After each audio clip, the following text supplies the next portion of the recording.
Police स्मृति दिवस के अवसर पर नई दिल्ली के राष्ट्रीय पुलिस स्मारक में केंद्रीय गृह मंत्री ने शहीदों को श्रद्धांजलि की अर्पित। कहा, बहादुर पुलिस कर्मियों के योगदान से आतंकवाद, उग्रवाद और नक्सलवाद की घटनाओं में आई कमी। मुख्यमंत्री मनोहर लाल ने पुलिस स्मृति दिवस पर पुलिस लाइन नूह में शहीद पुलिस कर्मियों को श्रद्धा सुमन की अर्पित। कहा, कर्तव्य निभाते हुए शहीद हुए जवानों की शहादत को हमेशा रखा जाएगा याद। प्रदेश भर में हरियाणा कर्मचारी चयन आयोग द्वारा आयोजित सीईटी ग्रुप डी की परीक्षा का आज हुआ सफल संचालन।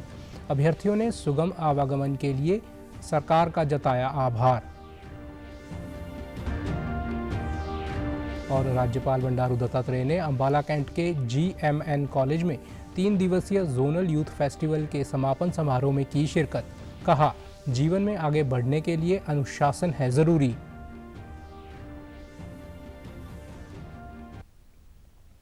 नमस्कार, मैं चंदन शर्मा। अब समाचार विस्तार से। केंद्रीय गृह मंत्री अमित शाह ने कहा है कि बहादुर पुलिसकर्मियों के योगदान से पिछले 1 दशक में आतंकवाद, उग्रवाद और नक्सलवाद की घटनाओं में 65% की कमी आई है। पुलिस स्मृति दिवस के अवसर पर नई दिल्ली के राष्ट्रीय पुलिस स्मारक में शहीदों को श्रद्धांजलि अर्पित करते हुए उन्होंने कहा कि सरकार ने न केवल कड़े कानून बनाए बल्कि आतंकवाद कतई बर्दाश्त न करने की नीति बनाए रखने के लिए पुलिस विभाग के आधुनिकीकरण का भी काम किया है। अमित शाह ने कहा कि पुलिस कर्मियों की सतर्कता के बिना किसी भी देश की आंतरिक और सीमा सुरक्षा संभव नहीं है। उन्होंने कहा कि पिछले वर्ष 188 पुलिसकर्मी शहीद हुए थे और अब तक 36,250 बहादुर पुलिसकर्मियों ने देश के लिए अपना जीवन न्यौछावर कर दिया। सुरक्षा हो या आंतरिक सुरक्षा का मामला हो, सजग पुलिस तंत्र के बगैर ये संभव हो ही नहीं सकता। सरकार के लिए, देश के लिए काम करने वाले सभी कर्मियों में सबसे कठिन अगर किसी की ड्यूटी है तो पुलिस के जवानों की होती।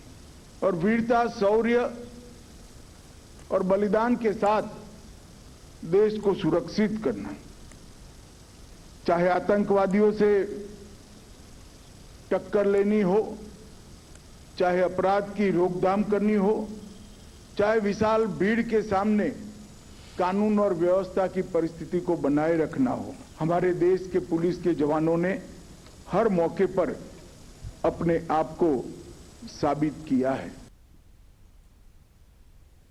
पुलिसकर्मियों की देश के प्रति निष्ठा, ईमानदारी और सर्वोच्च बलिदान के सम्मान में हर वर्ष 21 अक्टूबर को पुलिस स्मृति दिवस मनाया जाता है।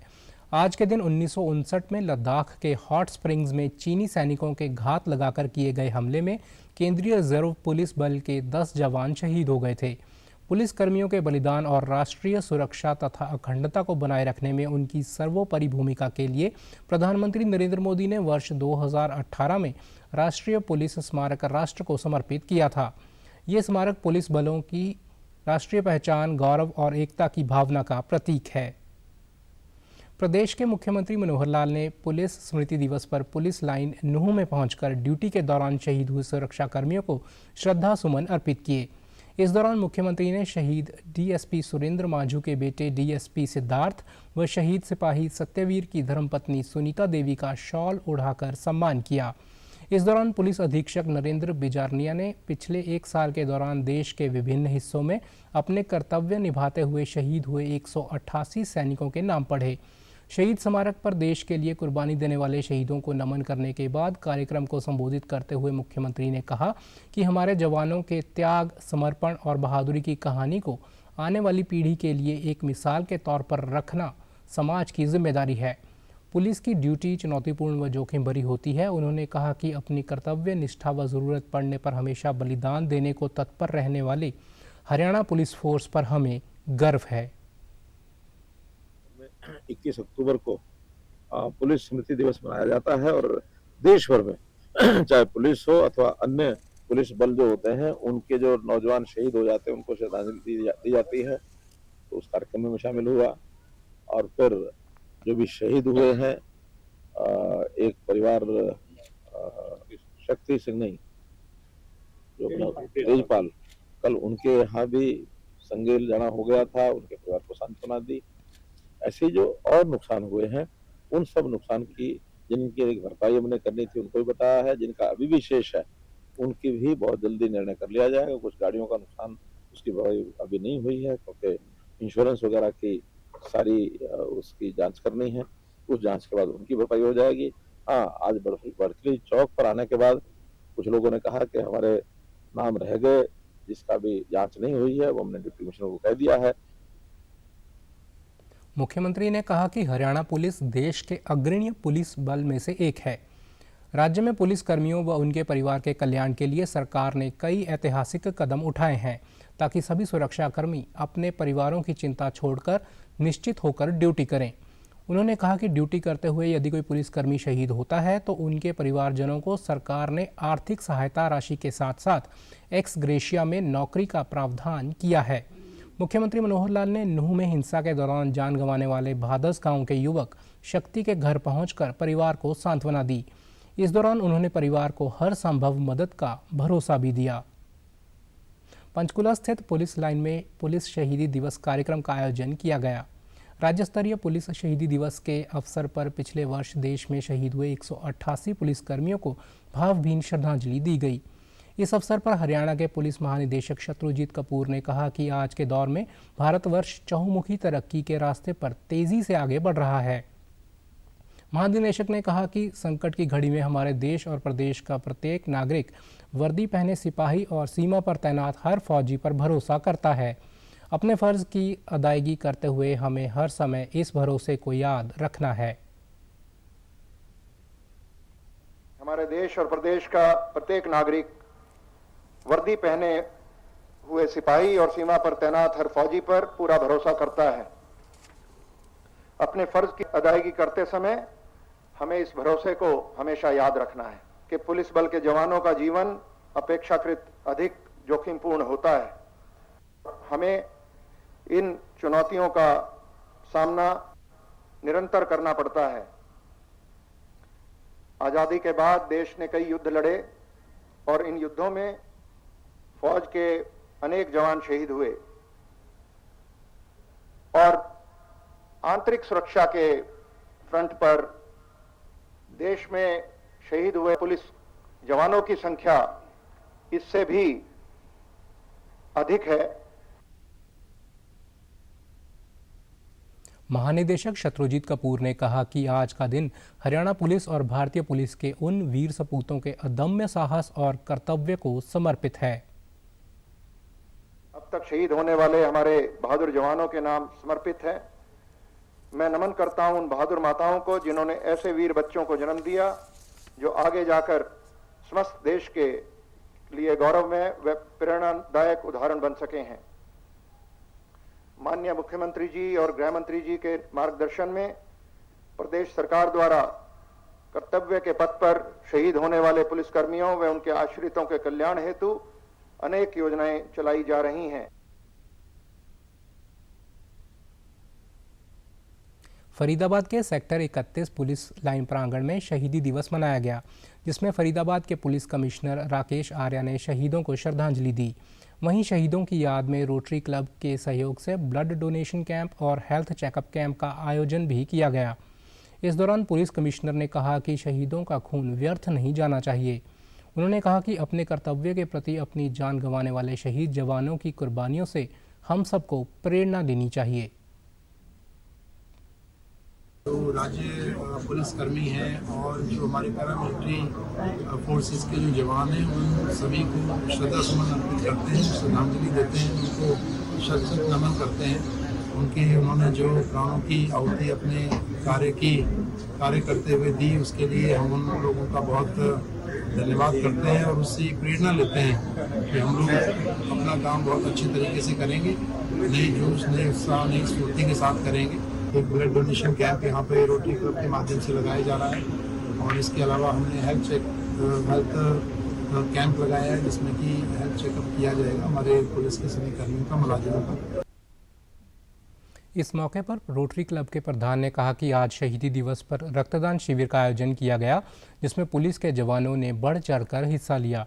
इस अवसर पर उन्होंने पुलिस कमिश्नर से गुजारिश की है कि सभी पुलिस के जवानों के ब्लड ग्रुप का डेटा तैयार करना चाहिए ताकि कभी ज़रूरत पड़ने पर उस ग्रुप का ब्लड तुरंत मुहैया कराया जा सके।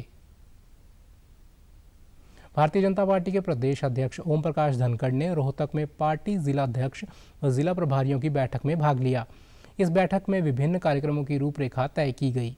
इस दौरान ओम प्रकाश धनखड़ ने जानकारी देते हुए बताया कि भारतीय जनता पार्टी हरियाणा के नए प्रदेश कार्यालय का उद्घाटन 27 अक्टूबर को रोहतक में होगा। उद्घाटन समारोह के लिए पार्टी के राष्ट्रीय अध्यक्ष जेपी नड्डा व मुख्यमंत्री मनोहर लाल को निमंत्रण दिया गया है। प्रदेश कार्यालय का नाम प्रदेश के पूर्व उप मुख्यमंत्री डॉक्टर मंगल सेन के नाम पर मंगल कमल होगा। अक्टूबर को जनसंघ और बाद में भारतीय जनता पार्टी के नेता जो उप मुख्यमंत्री भी रहे शेर हरियाणा डॉक्टर मंगल सेन जी की जयंती है। हमारा पार्टी का केंद्र भी रोहतक है और रोहतक में पार्टी ने अपना एक प्रदेश स्तरीय कार्यालय का निर्माण किया है। 27 अक्टूबर को उस कार्यालय का उद्घाटन करेंगे। जो हरियाणा भर के स्टेट एग्जीक्यूटिव के लोग हैं वो सब बुलाए हैं। ओम प्रकाश धनखड़ ने कहा कि प्रदेश सरकार के 9 साल पूरे होने पर 29 अक्टूबर को हरियाणा में 4 लाख लोगों से संपर्क अभियान चलाया जाएगा। उन लोगों से संपर्क किया जाएगा जिन्हें सरकार की विभिन्न योजनाओं का लाभ मिला है। जबकि 31 अक्टूबर को सरदार वल्लभ भाई पटेल की जयंती के अवसर पर दिल्ली में होने वाले कार्यक्रम में हरियाणा के हर मंडल से कार्यकर्ता पहुंचेंगे। भाजपा प्रदेशाध्यक्ष ने SYL नहर के मुद्दे पर भी प्रतिक्रिया दी। उन्होंने कहा, पंजाब हमेशा पानी कम होने की बात करता रहा है, जबकि हरियाणा को पानी मिले ये अहम मुद्दा है। सुप्रीम कोर्ट ने भी हरियाणा के हक में फैसला सुनाया है। का प्रस्ताव है ये हेड से है, जहां से BML शुरू होती है वहीं से ये शुरू होगी। मान लो BML में कोई दिक्कत आई तो SYL से पीने का पानी मिल जाएगा। तो सर्वोच्च न्यायालय कह रहा है कि पानी के विवाद में मत पड़िए और इसका इसी ढंग से व्यक्त करना चाहिए और इसी ढंग से बताना चाहिए। और इसके बाद भी कोई जान मगरापन करके और उसको मना करता है पानी के बहाने कर करके, इसका मतलब ये है कि ना वो दिल्ली के भले का आदमी ना वो हरियाणा के भले का आदमी है। सर्वोच्च न्यायालय कह रहा है कि पानी बार बार मापा जा सकता है, डेली मापा जा सकता है। पानी की मात्रा पर मुद्दे को मत उलझाइए। प्रदेश भर में हरियाणा कर्मचारी चयन आयोग द्वारा आयोजित करवाई जा रही CET ग्रुप D की परीक्षा के सफल संचालन के लिए जिला फतेहाबाद में भी व्यापक प्रबंध किए गए। आज प्रथम दिन ये परीक्षा शांतिपूर्ण ढंग से आयोजित की गई। परीक्षार्थियों ने बताया कि आयोग की ओर से परीक्षा देने के लिए व्यापक प्रबंध किए गए थे। उन्होंने बताया कि हरियाणा रोडवेज विभाग द्वारा उनके केंद्र तक लाने के लिए बसों का विशेष इंतजाम किया गया तथा मुफ्त में उनके आने जाने की व्यवस्था सरकार ने की है। एग्जाम बहुत अच्छा था, एग्जाम सरल था और ये एग्जाम NTA के द्वारा बनाया गया था और इसमें बसों की सुविधा फ्री कर दी गई थी हमारे CM साहब ने। और ये जो बसों की सुविधा फ्री करने से बच्चों को कोई हमारी बहनों के लिए ओम डिस्ट्रिक्ट में था, हमारी जो बहनें थी विकलांग थे वो कोई दुखी नहीं हुए इसे। और जो माहौल था वो बहुत अच्छा था और ये हम सरकार से अपील करेंगे जल्दी से जल्दी इसका रिजल्ट निकाले। हमें बहुत अच्छा फील हुआ कि एग्जाम देने आए हैं। अभी हरियाणा सरकार ने बहुत ही अच्छी वो कर रखी थी CET एग्जाम के लिए, आने जाने की भी कोई वो नहीं था, आसानी से आ गई और बसों की भी अच्छी सुविधा थी और काफ़ी सरल एग्जाम था। परीक्षा केंद्र के सुपरिटेंडेंट इंचार्ज तरसेम जिंदल ने बताया कि प्रथम दिन शांतिपूर्ण ढंग से परीक्षा संपन्न हो गई। किसी प्रकार की कोई भी असुविधा परीक्षार्थियों को नहीं हुई। पूर्णतः नकल रहित परीक्षा पुलिस के व्यापक सुरक्षा प्रबंध के बीच की गई। 16 की जो मतलब बच्चे टोटल आने थे, जिसमें से 150 बच्चे प्रेजेंट रहे। आज बड़े अच्छे माहौल में जो पेपर हुआ है, बहुत ही शांत वातावरण में, कोई ऐसी किसी किस्म की गड़बड़ी नहीं हुई यहाँ पर। आयोग द्वारा करवाई जा रही CET की 2 दिवसीय परीक्षा का आज पहला दिन है। CET परीक्षा को लेकर महेंद्रगढ़ जिले में 41 परीक्षा केंद्र बनाए गए हैं। इन परीक्षा केंद्रों पर दोनों ही दिन 2-2 शिफ्टों में परीक्षाएं आयोजित करवाई जा रही हैं। हरियाणा सरकार व जिला प्रशासन द्वारा की गई व्यवस्थाओं को लेकर परीक्षार्थी काफ़ी खुश नजर आए। परीक्षार्थियों का कहना था कि वे हरियाणा राज्य परिवहन की बस के माध्यम से यहां परीक्षा केंद्र में पहुंचे हैं। उन्होंने कहा कि उन्हें समय पर हरियाणा रोडवेज की बस मिली थी और समय पर ही नारनौल पहुंचा दिया। परीक्षार्थियों ने हरियाणा राज्य परिवहन के साथ साथ हरियाणा सरकार द्वारा की गई व्यवस्थाओं की सराहना की। सीटी के लिए बसों की सुविधा फ्री है जी, बढ़िया व्यवस्था हरियाणा सरकार की तरफ से, कोई दिक्कत नहीं किसी बंदा को। समय पर जी सब बंदे समय पर पहुंच गए। बसों की सुविधा बहुत ज्यादा, बहुत अच्छा कदम है हरियाणा सरकार का, बहुत बढ़िया कदम है। सभी बच्चे अपने टाइम से पहुंच गए। हरियाणा रोडवेज से मेरे को कोई परेशानी नहीं हुई, बिल्कुल अच्छी व्यवस्था कर रखी है उन्होंने। भिवानी से मैं यहाँ तक आया हूँ नारनौल के लिए, और टाइम टेबल वगैरह जितना टाइम टेबल था उस टाइम टेबल के हिसाब से वो बस को लेके आए हैं, उससे जल्दी में पहुंचा दिया उन्होंने टाइम से। पहले हम एग्जाम सेंटर के आगे आ चुके हैं और अभी थोड़ी देर में हम एंट्री करने वाले हैं, और एग्जाम देने वाले बच्चों के लिए बिल्कुल अच्छी प्रबंध बना रखा है। परीक्षा केंद्रों की व्यवस्था के लिए 350 पुलिस कर्मचारियों की ड्यूटी लगाई गई है। हरियाणा राज्य परिवहन ने भी इन परीक्षाओं को सही और सिस्टम से संपन्न करवाने के लिए अपनी भूमिका निभाई है। यहां से अन्य जिलों में जाने वाले परीक्षार्थियों के लिए हरियाणा राज्य परिवहन की तरफ से 650 बसों की व्यवस्था की गई है। वहीं सीईटी परीक्षा को लेकर हिसार डिपो पर अभ्यर्थियों के लिए करीब 900 बसों की व्यवस्था की गई है। बस स्टैंड पर कर्मचारियों व अधिकारियों की ड्यूटी लगाई गई है। इनमें रोडवेज की 200 बसों के अलावा 200 प्राइवेट बसें और प्राइवेट स्कूलों की करीब 500 बसें शामिल हैं। इन बसों में 2 दिनों में हिसार से करीब 45,000 परीक्षार्थी परीक्षा देने विभिन्न जिलों से अपने परीक्षा केंद्र पर पहुंचेंगे। रोडवेज अधिकारी ने बताया कि बस स्टैंड पर व्यवस्था बनाए रखने के लिए पुलिस बल तैनात है। रोडवेज जीएम ने सभी कर्मचारियों से लेकर अधिकारियों को सुचारू रूप से बसों का संचालन कराने को लेकर आदेश जारी किए। बस स्टैंड पर बसों की व्यवस्था को लेकर इंस्पेक्टर, सब इंस्पेक्टर से लेकर क्लर्क की ड्यूटी लगाई गई है। रोडवेज कर्मचारी अनूप सिंह ने बताया कि बस स्टैंड पर 2 हेल्प डेस्क बनाए गए हैं। हर 5 मिनट में लोकल गाँव के लिए अनाउंसमेंट करवाई जा रही है। उन्होंने बताया कि 23 तारीख तक अभ्यर्थी एडमिट कार्ड दिखाकर रोडवेज की बसों में निःशुल्क यात्रा कर सकते हैं। पूरा स्टाफ बहुत मेहनती है, लगे हुए हैं, सभी रात से ही गाड़ियां भेज रहे हैं। बाकी कल दिन में ही स्टार्ट हो गए थे। सीईटी के जो बच्चे हैं वो कल दिन से ही स्टार्ट हैं, और बच्चों के जिस हिसाब से बच्चे दिखते हैं वहीं की गाड़ियां हम भेज रहे हैं। गाड़ियों की हमारे पास कोई कमी नहीं है, पर्याप्त मात्रा में गाड़ियां हैं, और हमने कुछ गाड़ियों को आरटीओ साहब ने हायर करके हमारे को भी दे रखा है। जो लोकल स्कूल हैं गांव के, जो बाहर से बच्चे आते हैं, उनके लिए भी हमने लोकल स्कूल तक छोड़ने के लिए व्यवस्था की हुई है, और कोई किसी प्रकार की कोई व्यवस्था में कोई कमी नहीं है। परीक्षा देने आए अभ्यर्थियों ने कहा कि वे सरकार का धन्यवाद करते हैं कि उन्हें निःशुल्क बस में यात्रा करवाई जा रही है। अभ्यर्थियों ने बताया कि सरकार ने बसों का अच्छा प्रबंध किया हुआ है, जिसके चलते उन्हें किसी प्रकार की कोई दिक्कत नहीं आ रही। मेरा राजगढ़ रोड पर बढ़िया आया हूँ, सही तरीके से निःशुल्क यात्रा की है, और भीड़ तो बहुत थी पर पेपर के कारण बढ़िया आ गए, सही टाइम पर आ गए, सही है। नाम मनप्रीत सिंह है, मैं भुन्ना से आया हूँ, तो रोडवेज बस में आया हूँ। मेरा बिल्कुल मुफ्त किराया है, मेरा एक भी पैसा नहीं लगा। तो मेरा पेपर दोपहर को है, तो जब मैं आया था तो रोडवेज वालों ने बहुत अच्छी सुविधा उपलब्ध कराई। अंबाला कैंट के जीएमएन कॉलेज में 3 दिवसीय जोनल यूथ फेस्टिवल का आयोजन किया गया। आज इसके समापन समारोह में हरियाणा के राज्यपाल बंडारू दत्तात्रेय ने मुख्य अतिथि के रूप में शिरकत की।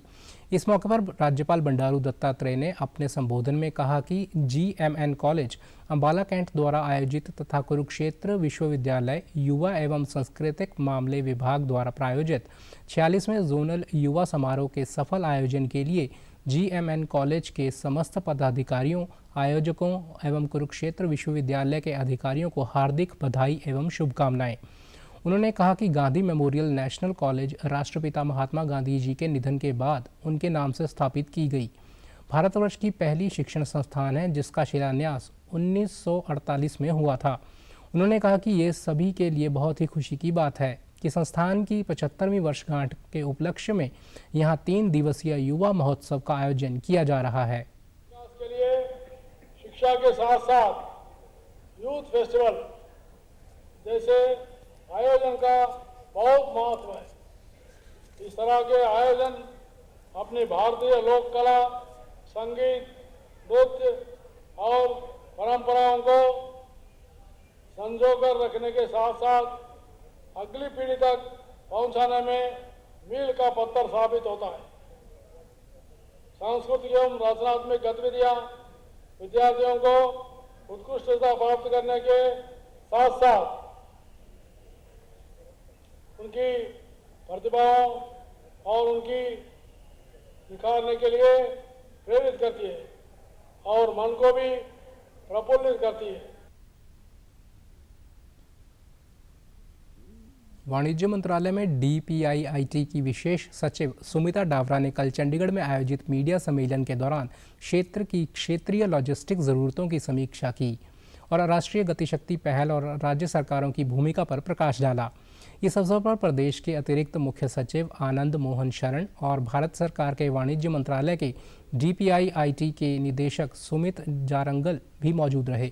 सम्मेलन के दौरान PM गतिशक्ति की परिवर्तनकारी शक्ति को प्रदर्शित करते हुए कई प्रमुख उपलब्धियों पर प्रकाश डाला गया।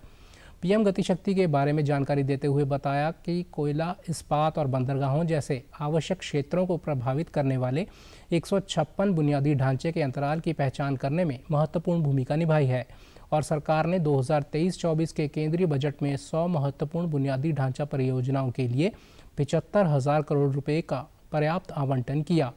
विशेष सचिव सुमित डावरा ने सम्मेलन के दौरान कहा कि इस महत्वपूर्ण उपक्रम ने पूरे भारत में बुनियादी ढांचे के विकास की एक नए युग की शुरुआत की है, जिससे राष्ट्रीय स्तर पर कनेक्टिविटी और लॉजिस्टिक्स में उल्लेखनीय वृद्धि हुई है। उन्होंने कहा कि PM गतिशक्ति पोर्टल टिकाऊ और कुशल परिवहन की दिशा में इस महत्वपूर्ण बदलाव की योजना में तेजी लाने में महत्वपूर्ण भूमिका निभाएगा। इंफ्रास्ट्रक्चर प्लानिंग का काम चल रहा है गतिशक्ति पोर्टल पर। एक डिजिटाइज्ड अप्रोच आ गई है प्लानिंग में और वो डिजिटाइज्ड अप्रोच के कारण जो हमारी गति है प्लानिंग की, इंफ्रास्ट्रक्चर प्रोजेक्ट्स की प्लानिंग की, वो बहुत बढ़ गई है।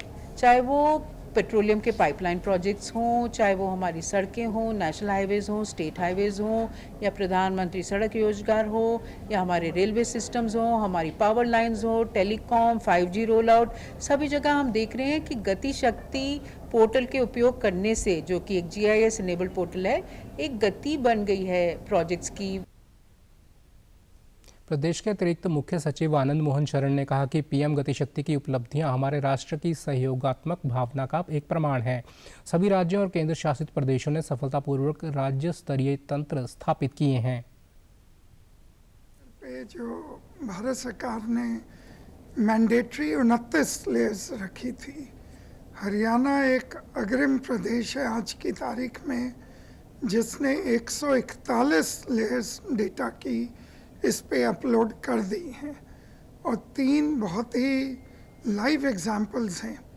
5G रोल आउट जो कि बहुत ही तेज रफ्तार से हो रहा है, उसके लिए जो स्ट्रीट फर्नीचर की मैपिंग है, Haryana is one of the few states जिसने लगभग 80 से 90% डेटा उसका अपलोड कर दिया है। त्योहारों के नज़दीक आते ही बाज़ारों में सजावटी सामान की रौनक बढ़ती जा रही है। प्रधानमंत्री नरेंद्र मोदी के वोकल फॉर लोकल के नारे का धरातल पर साकार करते हुए सेवा भारती ने दीपावली पर घरों की स्वदेशी रोशनी से जगमग करने का अभियान शुरू कर दिया है। इसके तहत सेवा भारती संस्था ने करनाल में स्वदेशी लाइट, झालरें और LED बल्ब तैयार किए हैं। ये लाइट, झालरें और बल्ब चाइनीज़ सामान की तुलना में अच्छी क्वालिटी का है।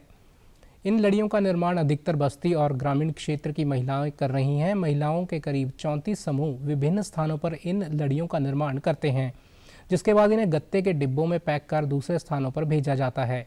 सेवा भारती करनाल के व्यवस्था प्रमुख राम मेहर ने बताया कि बिजली की इन झालरों का निर्माण सेवा श्री आश्रम करनाल में किया जा रहा है।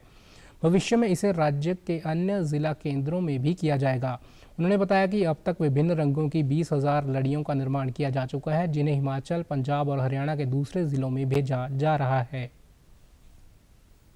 17 गांव में 34 समूह द्वारा ये लड़ियां बनाई जा रही हैं।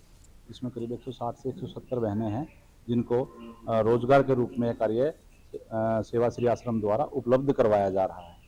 और इसमें प्योर कॉपर का मटेरियल हम इस्तेमाल करते हैं।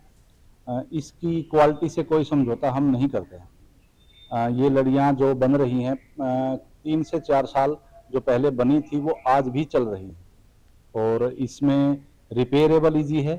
इसका ऐसा नहीं है कि हम अपने देश को डस्टबिन के रूप में हम इस्तेमाल करें। जैसे चाइना ने हमारे देश को एज ए डंप यार्ड के रूप में इस्तेमाल किया है। हमारी बहनों द्वारा बनाई गई लड़ियाँ उच्च क्वालिटी की हैं। एक बल्ब खराब भी हो जाए तो लड़ी बंद नहीं होती, चलती रहती है। लड़ियां बनाने वाली महिलाओं ने कहा कि इससे उन्हें रोजगार मिल रहा है और अब वे आत्मनिर्भर जीवन जी रही हैं। उन्होंने कहा कि यहाँ अनेक महिलाएं लड़ियां बनाने का काम करती हैं जो बाजार में मिलने वाली विदेशी लड़ियों से काफ़ी सस्ती और मजबूत होती हैं। ठीक है जी, रोजगार अच्छा मिल रहा है। पहले घर पे लेते थे, अब काम मिल रहा है तो कर रहे हैं। ठीक है भाई साहब, ठीक है, काम और शुरू करेंगे आगे। हाँ जी, बहुत काफी जुड़ चुके हैं और आगे और भी जुड़ने की संभावना है, जुड़ेंगे।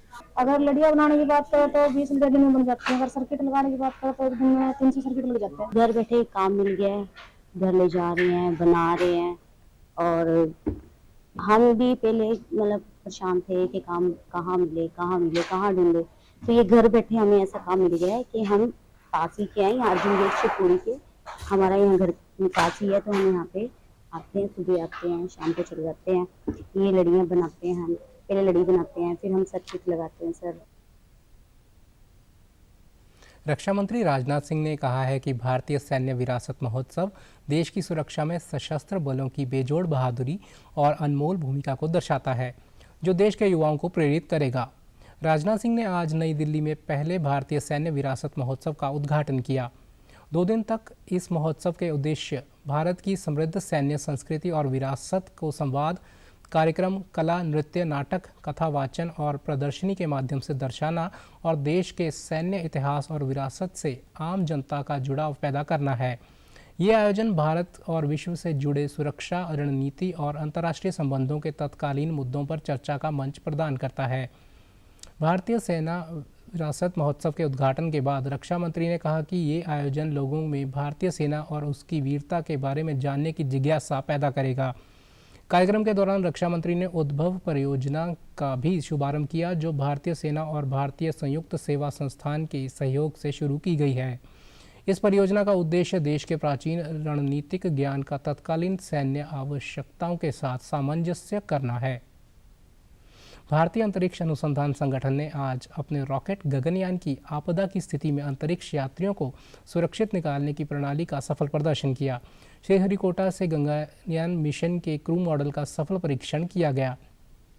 2025 में मानवयुक्त अंतरिक्ष मिशन भेजने की तैयारी के तौर पर इसरो ने TVDI मिशन का परीक्षण किया। अगले साल इसरो को मानव रहित मिशन पूरा करना है। इसका मुख्य उद्देश्य सुरक्षित लैंडिंग, अंतरिक्ष यात्रियों का सुरक्षित बचाव और क्रू मॉडल का परीक्षण करना था। गगनयान को 3 बार रोकने के बाद सवेरे 10 बजे सफलतापूर्वक प्रक्षेपित किया गया। इसे श्रीहरिकोटा में सतीश धवन अंतरिक्ष केंद्र के पहले लॉन्च पैड से ठीक 10 बजे सवेरे छोड़ा गया। 9 मिनट बाद क्रू मॉडल श्रीहरिकोटा से 10 किलोमीटर दूर बंगाल की खाड़ी में गिरा। वहां पर मॉड्यूल की रिकवरी के लिए नौसेना को तैनात किया गया था। प्रक्षेपण के बाद इसरो के अध्यक्ष S सोमनाथ ने कहा कि सभी मानदंड और प्रक्रियाएं योजनानुसार पूरे किए गए हैं। उन्होंने कहा कि इस उड़ान ने साबित किया है कि अंतरिक्ष यात्रियों को किसी भी तकनीकी खराबी की स्थिति में सुरक्षित बाहर लाया जा सकता है। समाचारों में आज इतना ही। नमस्कार।